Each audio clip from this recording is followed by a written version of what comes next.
सर्वप्रथम सर्वांना नमस्कार. माझं नाव डॉक्टर शिवराज जाधव.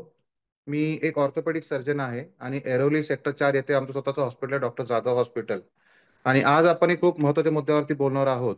ज्याचं नाव आहे गॅस्ट्रो इसोफेजियल रिफ्लक्स डिसीज, ज्याला आपण GERD असं संबोधतो. तर याविषयी मला डॉक्टर रेड्डी यांच्याकडे संधी मिळाली बोलण्यासाठी. त्याबद्दल मी खूप आभार मानतो. तर चला आपण वळूया विषयाकडे. तर बेसिकली हा जो विषय आहे, ह्याची आपण थोडक्यात माहिती घेणार आहोत आणि त्यातले कोणत्या प्रकारचे आजार असतात, ते कसे बरे करायचे, याची एक संक्षिप्त रूपात आपण डिस्कशन करूया. तर गॅस्ट्रो इसोफेजियल रिफ्लक्स रोग ही एक अशी स्थिती आहे ज्यामध्ये पोटातील आम्ल आणि अन्नाचे घटक अन्ननलिकेत म्हणजेच इसोफेगस मध्ये परत येतात. जी पोटात अन्न नेणारी नळी असते ना आपली, त्याला आपण इसोफेगस म्हणतो. आणि अशा या आजाराला आपण म्हणतो GERD. GERD ही एक फक्त सामान्य स्थिती आहे. हे अन्ननलिकेतील स्नायू किंवा नसा यांच्याशी संबंधित असू शकते किंवा मसालेदार आणि आम्ल पित्ताचे अन्नाच्या प्रक्रियेतनं कारणाने होणाऱ्या प्रॉब्लेममुळे वाढते हे. तर जेव्हा तुम्ही अन्न गिळता तेव्हा अन्न अन्ननलिकेद्वारे पोटात जाते. जर तुम्हाला GERD असेल तर पोट आणि अन्ननलिकेच्या दरम्यान असलेला वॉल्व नीट कार्य करत नाही. त्यामुळे पोटातील आम्ल आणि अन्ननलिकेत परत येते. त्यालाच आपण रिफ्लक्स असं म्हणतो आपल्या भाषेमध्ये. तर तुमचे डॉक्टर तुम्हाला GERD काय आहे आणि काय नाही हे सांगण्यासाठी काही तपासण्या तुमच्या लक्षणांच्या नुसार तुम्हाला सांगू शकतात. GERD हा सर्वात सामान्य लक्षणांपैकी एक म्हणजे सर्वात कॉमन सिम्प्टम्स आहेत त्याचे हार्ट बर्न. आपण त्याला छातीत जळजळ अशी भावना ज्यावेळेला येते, त्याला आपण त्याला हार्ट बर्न असं म्हणतो. तर तुम्हाला कधी-कधी हार्ट बर्नचा अनुभव येऊ शकतो किंवा ते वारंवार पण होऊ शकतं. तुम्हाला पोटातील अन्नाचे आम्लीय चव असलेले उलट प्रवाह, वारंवार खोकला येणे किंवा आवाजात बदल होणे आणि छातीदुखी अशी देखील काही प्रकारची तुम्हाला सिम्प्टम्स किंवा तुम्हाला तक्रारी आपण अनुभवू शकता. तुम्हाला पूर्णतः गॅस आणि पोटात फुगणं, पोट फुगणे ज्याला आपण म्हणतो, असं तुम्हाला अनुभवाला येऊ शकतं. कधी-कधी छातीत दुखलेला अनुभव पण तुम्हाला आल्यास हा हृदयविकारामुळे तर आहे नाही ना, याची तुम्ही दखल घ्यायला हवी.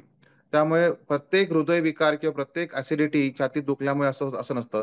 कधी त्या GERD रोगामुळे पण होऊ शकतं. त्यासाठी तुम्ही डॉक्टरांशी संपर्क साधला पाहिजे. GERD ही एक प्राभाविक ओळख आहे आणि त्याचं निदान अत्यंत महत्त्वाचं आहे. कारण उपचार न केल्याने लक्षणांमुळे बऱ्यापैकी वाढ होऊ शकते आणि अन्ननलिकेतील नुकसान होऊ शकते. ज्यामुळे ती संकुचित होते, म्हणजे छोटी होते. कधी-कधी तिचा जो साईज असतो नलिकेचा तो बारीक होतो आणि सूज येऊन कधी-कधी तिला लालसरपणा येतो. आणि अगदी कधी-कधी उच्च म्हणजे कर्करोग, ज्याला आपण कॅन्सर म्हणतो, इसोफेजियल कॅन्सर, तसं देखील काही-काही लोकांना त्रास होऊ शकतो. जर तुम्हाला वारंवार रिफ्लक्स होत असेल, तर तुम्ही या स्थितीवर तपासणी करणं अत्यंत गरजेचं आहे. जर तुमच्या लक्षणांचे एकत्रितपणे GERD समाविष्ट केला जात नाही, तर तुम्ही डॉक्टर निदान निश्चित करण्यासाठी काही चाचण्या करतात. ज्याला बाबा नुसतंच आपण सिम्प्टम्स सांगतो त्याला कळत नाही. मग त्याला काही टेस्टिंग स्पेसिफिक असतात. तर त्याबद्दल आपण काही थोडं समजून घेऊ. ते रिफ्लक्सचा प्रकार नेमका कोणता हे तपासून घेतात. आणि आम्लीय किंवा नॉन आम्लीय म्हणजे ॲसिडिक का नॉन ॲसिडिक हा आपल्याला पहिला समजतो. त्यात हायॅटल हर्निया ही एक परिस्थिती असते, ही आपल्याला समजते. आणि अन्ननलिकेतील स्नायू किंवा नसा कार्यक्षम आहेत का नाहीत, ह्या देखील आपल्याला या चाचण्यामध्ये समजतं. तर या चाचण्या ज्या समाविष्ट आपण करतो आहोत, त्यामध्ये आहे अपर एंडोस्कोपी, ज्याला आपण OGD-स्कोपी असं देखील म्हणतो, म्हणजे अप्पर GI स्कोपी. ज्यामध्ये आपण दुसरा आहे इम्पेडन्स पीएच चाचणी आणि ब्रावो पीएच मॉनिटरिंग आणि उच्च रिझोल्यूशन अन्ननलिकेतनं मॅनोमेट्री, ज्याला आपण हाय रिझोल्यूशन म्हणतो, मॅनोमेट्री. तर आपण एक-एक करून समजून घेऊया गोष्टी. तर अप्पर एंडोस्कोपी म्हणजे नेमकं काय? तुमचे डॉक्टर तुम्हाला भुलेचं औषध देतात आणि त्यानंतर एक लवचिक नळी, जी फ्लेक्सिबल ट्यूब असते एखादी समजा अशी, ज्यामध्ये पुढच्या बाजूला कॅमेरा असतो. अशी कॅमेराची नळी तुमच्या अन्ननलिकेत पोटात आत हे करतात आणि वरच्या लहान आतड्यापर्यंत तिचा प्रवेश ऑलमोस्ट केलेला असतो. त्या ठिकाणी तुम्हाला कोणत्याही प्रकारचे नुकसान आहे का? किंवा कुठे तुम्हाला काही अल्सर्स आहेत का? कुठे सूज आहे का? का कुठे काही पंक्चर्स आहेत का? हे सगळं तुम्हाला सांगतील. आणि त्यातले सुद्धा कधी-कधी कर्करोगासारखे आपण आजार लवकर ओळखू शकतो. त्याचबरोबर हायॅटल हर्निया ह्या देखील आजाराची आपल्याला तपासणीत आपल्याला नोंद होऊ शकते. एवढंच नाही तर आपण काही छोटा तंतू देखील त्या तपासण्या, त्याला म्हणतो आपण बायोप्सी घेणे. तर तुकडा तपासून आपण नेमकं समजू शकतो हा कशामुळे आपल्याला झालेला आजार आहे. दुसरी चाचणी म्हणजे इम्पिडन्स पीएच चाचणी, जी अन्ननलिकेतील 24 तासांमधील आम्लतेची पातळी म्हणजे ऍसिड किती आहे आपल्या पोटात हे मोजते. एक बारीक प्लास्टिकची नळी आपण डॉक्टर तुमच्या नलिकेत टाकतात आणि पोटात गेल्यामुळे त्यामध्ये पीएच स्तर आणि द्रव आणि हवा यांचा प्रवाह रेकॉर्ड होतो. तुम्ही या काळात तुमची लक्षणांची डायरी ठेवू शकता, जेणेकरून तुमचे डॉक्टर तुम्हाला नेमका तो सल्ला देऊ शकतील. तिसरा आहे ब्रावो पीएच मॉनिटरिंग, ज्यामध्ये तुमचे डॉक्टर अन्ननलिकेत एक लहान व्हायरल कॅप्सूल ठेवतात, ज्यामध्ये 48 to 96 अवर्स म्हणजे जवळजवळ 2 ते 4 दिवस अन्ननलिकेत याची आपण आम्लतेची पातळी समजून घेतो. ते तुमच्यासोबत असलेल्या रेकॉर्डिंग डिव्हाइस द्वारा डेटा पाठवते. त्या डिव्हाइस मध्ये टोटल रेकॉर्डिंग डिव्हाइस तुम्हाला डाटा समजतो. तुम्ही चाचणी कालावधीत लक्षणांची डायरी ठेवू शकता.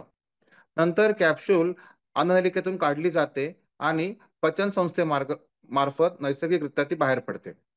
आणि दुसरा एक प्रकार आहे तपासणी, त्याला म्हणतो आपण उच्च रिझोल्यूशन अन्ननलिका मॅनोमेट्री म्हणजे हाय रिझोल्यूशन अन्ननलिकेची मॅनोमेट्री.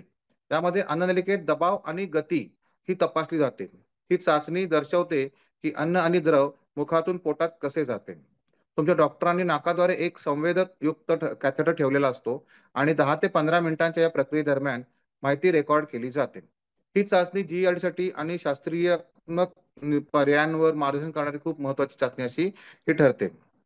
शेवटी एक बेरियम सॉलो अशी पण आणखीन एक वेगळी चाचणी आहे, ज्यामध्ये बेरियम सॉलो करताना आपण एक्सरेज काढतो. त्यामध्ये बेरियम असलेले द्रव तुम्हाला प्यायला सांगितले जाते आणि तुमच्या अन्ननलिकेचे, पोटाचा आणि आतड्यांचा आवरण ती हळूहळू ते कोटिंग तयार करते. त्याला आपण आवरण तयार करते असं म्हणतो. आणि जेव्हा बेरियम खाली सरकतं, तेव्हा तुमचे डॉक्टर तुम्हाला मल्टिपल एक्सरेज काढतात, टाइमली एक्सरेज काढतात आणि त्यामधून काही आजारांचा आपल्याला ओळख पडते. ह्या चाचणीमधून आपल्याला अ, तुम्हाला हायॅटल हर्निया आणि काही गिळण्याच्या काही समस्या असतील, याचं पण तुम्हाला डायग्नोसिस किंवा निदान आपल्याला करता येते.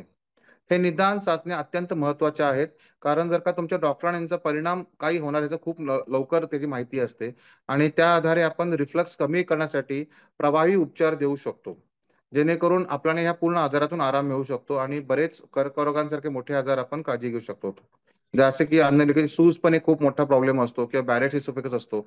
यासारख्या आपण जटिल रोगांना आपण टाळता येईल आणि ह्या आजाराची आपण पूर्णतः काळजी घेऊ शकतो. तर ही अशी काही थोडक्यात आपण माहिती समजून घेतली आज GERD बद्दल. आणि त्यातनंही काही तुम्हाला शंका असतील तर त्या लोकलच्या डॉक्टरांना भेटून निश्चित तुम्ही तपासण्या करून घ्या. मनाचा संकोच करू नका, कारण काही तपासण्या वेळेत कळल्या तर आपण डॉक्टर तुम्हाला लवकर बरे करू शकतात. धन्यवाद.